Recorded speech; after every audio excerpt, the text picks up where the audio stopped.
Dia pun menyadari bahwa lengannya terlepas dari bahunya. Ibunya lalu menyalakan kompor dan menarik lengan Dave dan menaruh lengan Dave tersebut di atas kompor itu agar Dave bisa merasakan seperti apa neraka itu.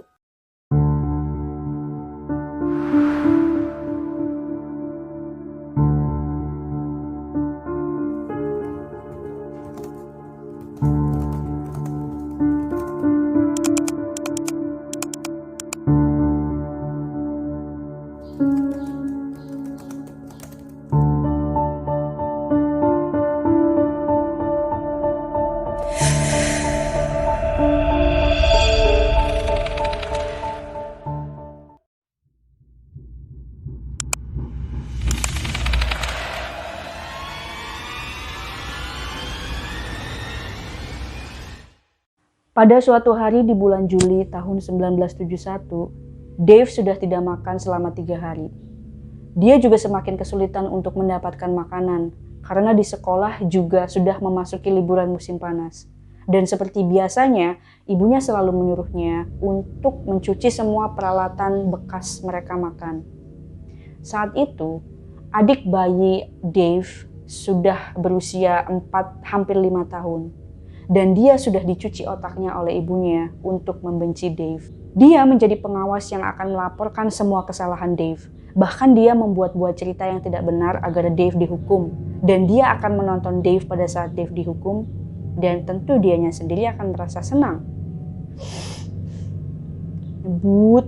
Di saat Dave sedang disuruh mencuci oleh ibunya, adiknya Dave yang tadi menggelantung di kaki ibunya.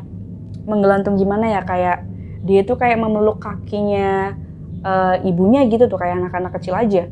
Ketika Dave mencuci, ibunya ini mengancam Dave bahwa jika Dave tidak selesai mencuci dalam waktu 20 menit, ibunya akan membunuhnya. Gila. Dan bener aja, ibunya pun mengambil pisau dan mengacung-acungkannya gitu ke Dave, bahwa menandakan bahwa dia itu nggak main-main. Tapi Dave sudah merasa terbiasa dengan ancaman seperti itu, makanya dia tidak merasa takut. Namun saat itu Dave merasa cemas, karena dia melihat ibunya mulai oleng dikarenakan beban adiknya yang bergelantungan di kaki ibunya tadi, yang kayak meluk gitu. Benar saja, karena tidak kuat menahan beban adiknya yang bergelantungan di kaki ibunya itu, pisaunya terlepas dari tangan ibunya dan menusuk bagian atas perut Dave. Oh my god, man, sumpah ini kayak gue perih sendiri gitu bayanginnya. Seketika Dave yang masih kecil pun merasa sakit yang luar biasa lalu pingsan. Ketika terbangun, dia sudah didudukkan di toilet dan melihat ibunya sedang membalut lukanya dengan perban. Dave pun teringat ibunya pernah bercerita bahwa sebelum menikah dengan ayahnya, ibunya ini pengen menjadi perawat. Jadi Dave percaya bahwa ibunya bisa mengobati lukanya. Dia ingin sekali memberitahu ibunya bahwa itu semua hanya kecelakaan. Dan dia juga tahu bahwa ibunya tidak bermaksud untuk menusuknya. Namun Dave merasa kesadarannya mulai hilang lagi dan akhirnya dia pingsan untuk kedua kalinya. Saat Dave sadar lagi, dia sadar bahwa ibunya tidak merasa bersalah sedikit pun. Butuh setengah jam untuk merawat luka Dave, dan setelah itu ibunya kembali menyuruh Dave untuk mencuci piring lagi. Aduh, gimana ya? Dia habis ketusuk dan disuruh nyuci piring. Gue yang usianya segini aja belum tentu kuat. Gimana dia yang waktu itu masih kecil? Dave tidak percaya apa yang didengarnya, apa yang barusan ibunya katakan. Gimana bisa dia bekerja dengan kondisi seperti itu? Namun Dave tahu tidak ada gunanya mengeluh. Tapi untuk berjalan saja dia kewalahan, sehingga ia menghampiri ayahnya yang pada saat itu berada di ruang tengah. Berharap ayahnya bisa melihat betapa kelakuan ibunya kini sudah di luar batas. Namun pada saat Dave menghampiri ayahnya mengatakan dan menyuruh Dave untuk kembali ke dapur dan bekerja lagi agar ibunya tidak semakin marah. Ayahnya sama sekali tidak menunjukkan rasa khawatir terhadap luka Dave. Ayahnya malah memarahi Dave karena Dave menghampiri dia. Ayahnya bilang karena dia tidak mau berurusan dengan kemarahan ibunya pada saat itu. Saat itulah semua respect yang dimiliki Dave terhadap ayahnya hilang sepenuhnya. Dave pun kembali ke dapur dengan putus asa. Dan karena lukanya, Dave bekerja sangat pelan. Dave mencuci sangat pelan sampai akhirnya ayahnya datang untuk menggantikan Dave mencuci. Dan pada saat itu juga baju Dave sudah penuh dengan darah. Ibunya mengganti baju Dave dan memberikannya minum. Ibunya terlihat tampak hati-hati melakukannya, tapi tetap aja enggak terlihat sama sekali kalau dia ngerasa bersalah ataupun ngerasa kasihan. Setelah memberi Dave minum dan menggantikan bajunya, ibunya pun memperbolehkan Dave untuk bermain kembang api dengan saudaranya yang lain, karena pada saat itu adalah hari kemerdekaan. Malam harinya, Dave pun diberi sedikit makanan dan minuman. Cuma sedikit loh ya. Dan dia pun tertidur di tempat biasa dia tidur, di garasi. Garasi loh. Dave hanya diberikan kasur tua dan koran sebagai selimut. Malam itu, Dave pun berkali-kali bangun karena rasa sakitnya. Dan dia pun menjadi demam karena lukanya. 3 hari setelah kejadian penusukan tersebut, Dave pun masih merasa demam. Namun dia tidak berani meminta obat kepada ibunya. Lukanya masih terbuka dan masih mengeluarkan darah. Dave pun sekarang bisa melihat ada cairan kuning yang keluar. Dan dia juga akhirnya menduga kalau lukanya itu infeksi. Dave pun akhirnya berusaha mengobati lukanya sendiri dengan menggunakan lap yang dia temukan di garasi yang sudah dibasahi. Dia merasakan sakit yang luar biasa, namun dia berusaha untuk tidak berteriak dengan menggigit lap agar teriakannya itu bisa teredam. Karena dia tidak ingin ibunya mengetahui apa yang sedang dia lakukan. Setelah bersusah payah, akhirnya Dave pun bisa mengobati lukanya sendiri, bisa membersihkan lukanya sendiri, dan dia pun merasa sangat bangga terhadap dirinya sendiri karena dia bisa melakukannya tanpa bantuan siapapun. Salah satu permainan favorit ibunya adalah kamar gas. Apa lagi tuh? Saat ayahnya tidak ada di rumah, ibu Dave akan menyuruhnya dia buat masuk ke kamar mandi dan meletakkan ember yang berisi cairan amonia dan Clorox. Ibunya akan meninggalkan Dave di kamar mandi dan menutup pintunya. Tak berapa lama kemudian, asap muncul dari ember yang berisi cairan tersebut. Tentu saja gas itu membuat mata Dave berair dan dia pun mulai batuk-batuk. Dia pun menggeser ember tersebut sampai ke pintu untuk menjauhkannya dari badannya. Dave lalu pergi ke pojok kamar mandi sambil menutup wajahnya dengan lap yang sudah dia basahi dengan air toilet. Untungnya di kamar mandi tersebut ada ventilasi kecil sehingga Dave bisa mendapat udara dari sana. Dia merasa dia itu sedang berada di kamar gas. Gimana nggak merasa di kamar gas? Dia ibaratnya kayak dikurung gitu loh. Tak berapa lama kemudian, ibunya membuka pintu kamar mandi tersebut dan menyuruh Dave untuk membuang cairan dari ember yang tadi ke dalam selokan karena dia itu tidak ingin rumahnya dipenuhi dengan asap. Dianya aja nggak mau, tapi malah ngurung Dave. Setelah dikurung di dalam kamar gas, Dave batuk darah selama 1 jam lebih.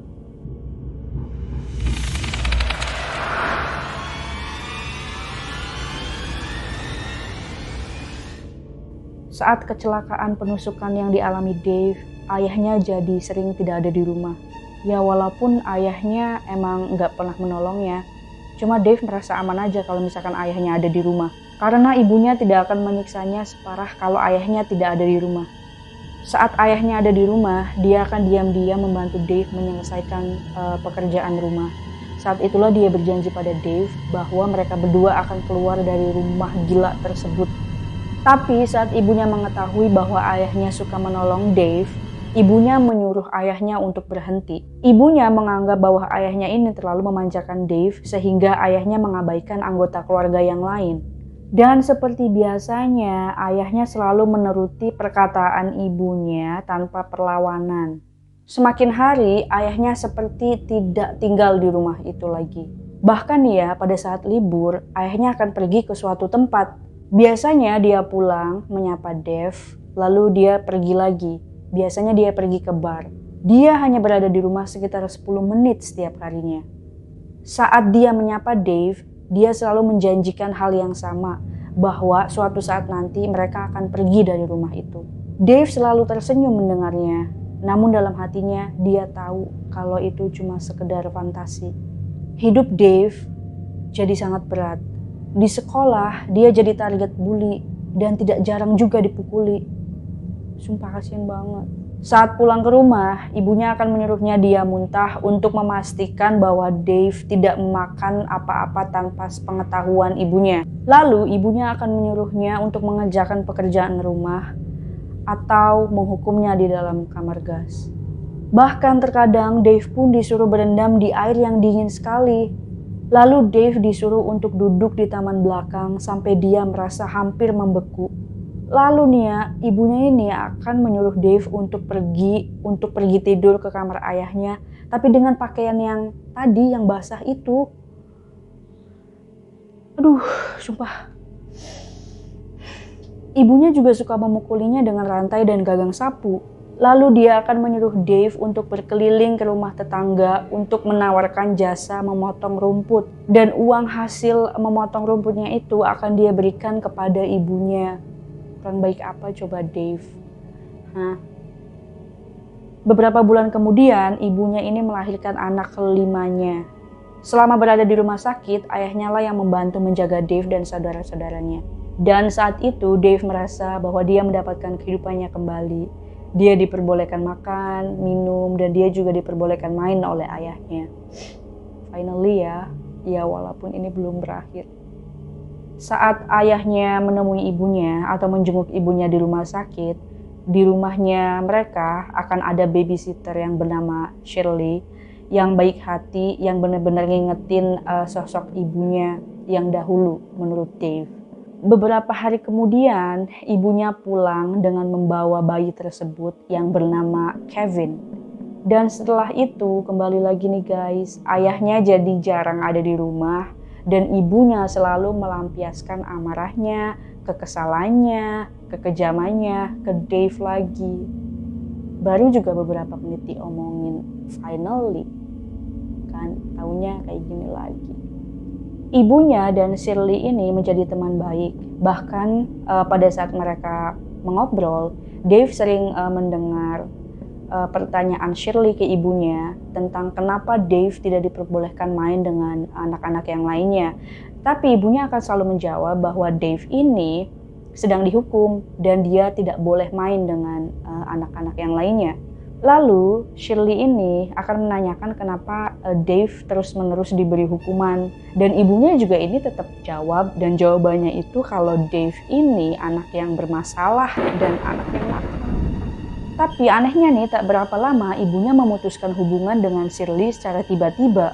Dan anak-anaknya Catherine ini dilarang untuk bermain dengan anak-anaknya Shirley. Bahkan untuk bertemu juga nggak boleh. Suatu hari ibunya tiba-tiba meminta maaf kepada Dave dan berjanji tidak akan menghukumnya lagi. Dan pada malam itu juga Dave diizinkan untuk mandi air hangat, lalu diperbolehkan makan bersama yang lainnya juga. Dave juga diberikan baju bagus dan mainan. Namun sepanjang hari Dave merasa ragu-ragu atas perubahan kelakuan ibunya. Dan dia pun menjadi sangat waspada kalau ibunya tiba-tiba berubah menjadi sangat marah. Keesokan harinya saat ayahnya sedang bekerja, seorang wanita dari social service datang ke rumah ibunya Dave. Ibunya lalu menyuruh Dave untuk bermain di luar dan ibunya sendiri dengan wanita tersebut berbicara di dalam rumah sekitar 1 jam lebih. Setelah 1 jam berlalu, Dave pun akhirnya dipanggil ke dalam rumah. Wanita tersebut menanyakan kepada Dave apakah Dave bahagia dan apakah Dave akur dengan ibunya. Dave pun menjawab semua pertanyaan dengan jawaban yang positif. Dan wanita itu pun menanyakan kepada Dave apakah Dave pernah dipukuli oleh ibunya. Dan Dave pun menjawab hanya kadang-kadang apabila dia sedang nakal. Dan seketika wajahnya ibunya itu berubah dan Dave sadar kalau dia sudah memberikan jawaban yang salah ke wanita tersebut. Dan benar saja saat wanita itu pergi, ibunya memaki-maki Dave dan memberi hukuman yang berat lagi. Dave pun kembali disuruh untuk mengerjakan semua pekerjaan rumah dan kembali menjadi budak di rumah itu. Suatu hari ayahnya menemui Dave dan mengatakan betapa dia sangat menyesal dan meminta maaf kepada Dave. Dave langsung merasa takut karena pada saat itu ayahnya tampak sangat sedih dan tampak sangat menyerah.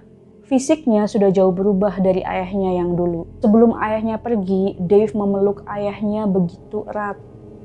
Erat banget kayak gitu, karena dia berpikir nggak tahu kapan lagi ketemu ayahnya. Dave pun menangis malam itu, karena dia tahu ayahnya pergi meninggalkannya di rumah yang seperti mimpi buruk itu. Setelah ayahnya pergi, Dave merasa pasrah dan kehilangan semangat. Dave merasa tidak punya siapa-siapa lagi. Saudara-saudaranya sudah bukan keluarganya lagi di mata Dave, terkecuali adik bayinya yang masih kecil yang bernama Kevin. Bahkan Dave sudah berhenti berdoa, tapi tetap berharap masih ada yang bisa menyelamatkannya. Dave juga berhenti berbicara pada Tuhan karena dia yakin Tuhan pasti membencinya dan tidak ada niat sedikit pun untuk menyelamatkannya. Bahkan ibunya berkata kepada David bahwa dia adalah it, yang dalam bahasa Inggris itu hanya digunakan untuk memanggil benda atau hewan, bukan manusia. Dia bahkan dianggap bukan seseorang lagi di mata ibunya. As things digressed after age 8, and especially before I was rescued, she wasn't the mom anymore. She was another persona to me, to the point she used to call me David, then the boy, then it.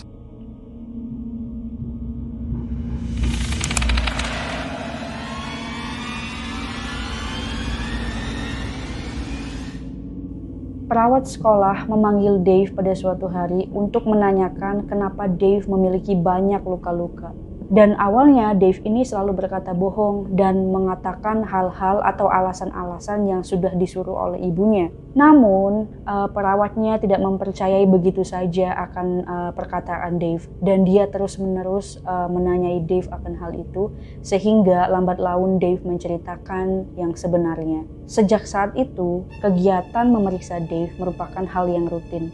Perawatnya akan menanyakan tentang luka Dave dan akan mencatatnya. Pada tanggal 5 Maret 1973, Dave menjalani paginya seperti biasanya.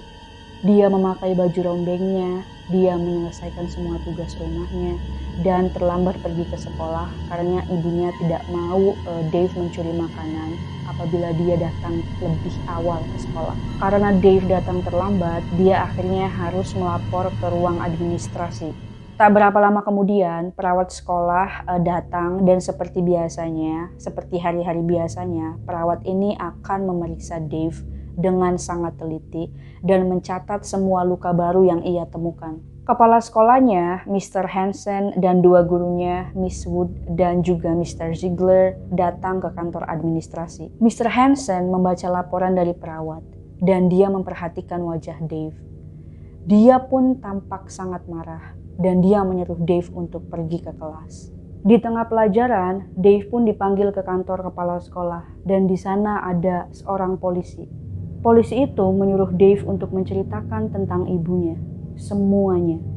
Namun awalnya Dave menolak karena dia itu takut untuk menceritakannya. Perawat sekolah pun menenangkan Dave dan memujuknya untuk menceritakan semuanya. Mulai. Dave pun akhirnya menangis dan menceritakan semuanya dan tidak berhenti berkata bahwa ibunya hanya menghukum dia pada saat dia nakal. Tak berapa lama, Dave pun diberi makanan dari kafetaria. Sambil makan, Dave melihat Mr. Hansen dan perawat sekolah memperhatikan polisi tersebut saat dia sedang menulis sesuatu di buku catatannya. Miss Wood memeluk Dave dan memalingkan wajahnya agar Dave tidak bisa melihatnya menangis. Mr. Ziegler menyalami tangan Dave dan menyuruhnya agar menjadi anak yang baik. Tak berapa lama kemudian, Dave pun dibawa pergi oleh polisi tersebut. Sebelum pergi, Mr. Hansen berjanji akan menceritakan hal yang sebenarnya kepada murid-murid yang lain. Saat tiba di kantor polisi, polisi itu menanyakan nomor telepon rumah Dave. Setelah beberapa lama, polisi mengatakan di telepon itu, yang tentunya Dave juga sudah bisa menduga bahwa yang mengangkat telepon adalah ibunya. Dalam telepon tersebut, polisi mengatakan bahwa Dave tidak akan lagi pulang ke rumah. Dan jika ada pertanyaan, ibunya boleh menelepon San Mateo Juvenile Department karena Dave akan berada dalam lindungan mereka. Setelah selesai menelepon, polisi itu membawa Dave pergi menggunakan mobil. Dan saat di perjalanan, dia memberitahu Dave bahwa Dave sekarang sudah bebas. Tentu saja bebas dari ibunya ya.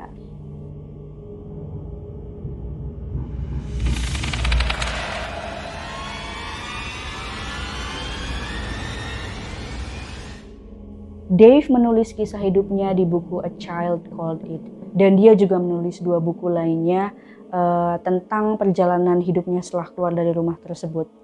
Namun, buku tentang penyiksaannya ada di dalam buku yang pertama. Kasus penyiksaan yang diterima oleh Dave ini merupakan kasus terparah di California. Dia pun diundang ke berbagai talk show dan acara-acara lain. Dia berkata bahwa ibunya sudah meninggal pada tahun 1992. Tapi sepengetahuannya, ibunya tidak pernah mendapat hukuman atas penyiksaan yang dia lakukan terhadap Dave.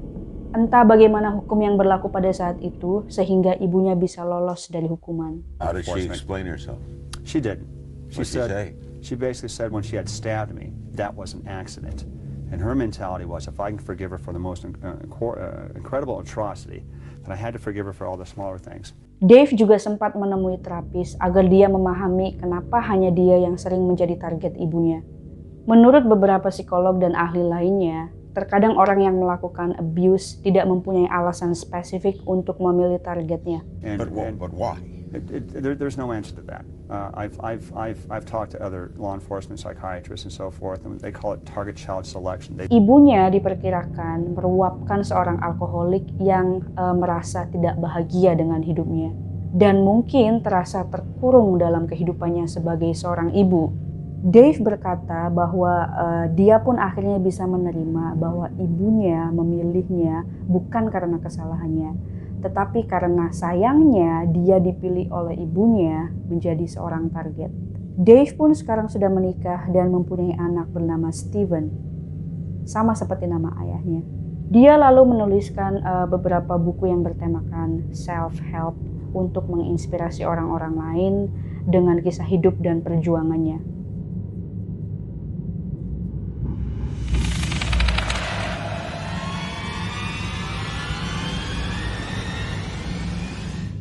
Setelah bukunya terbit, ada beberapa pihak yang meragukan keaslian dari kisah Dave.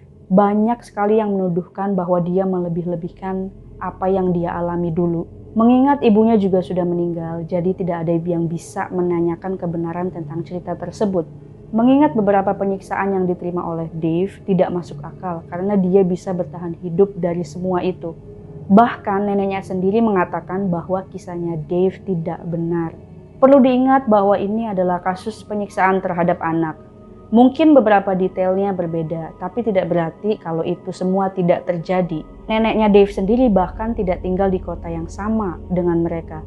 Jadi dia benar-benar tidak tahu apa yang sebenarnya terjadi. Tidak dapat dibayangkan bahwa bisa ada orang di luar sana yang meragukan kesaksian orang yang sudah disiksa saat dia masih anak-anak.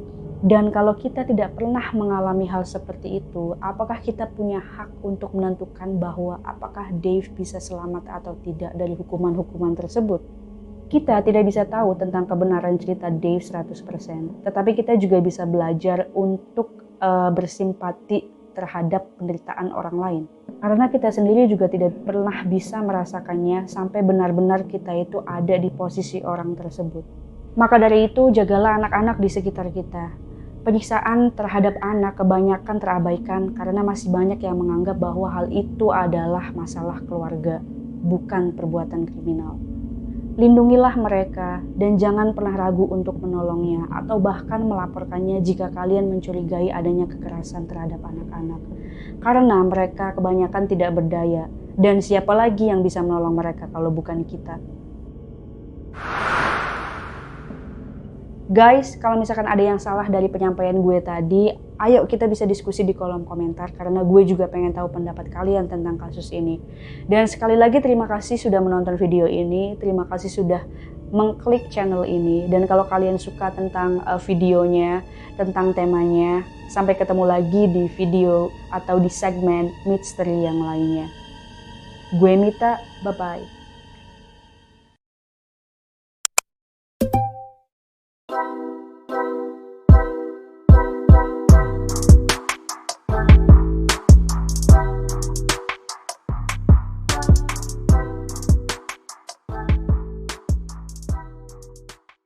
Yang pernah mampir di teh. Selamat datang kembali dalam dunia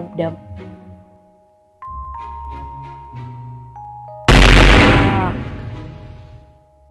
dia pun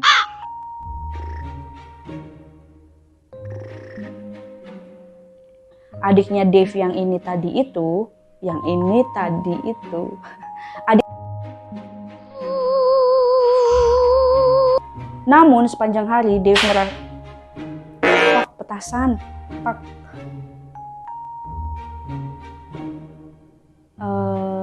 baso.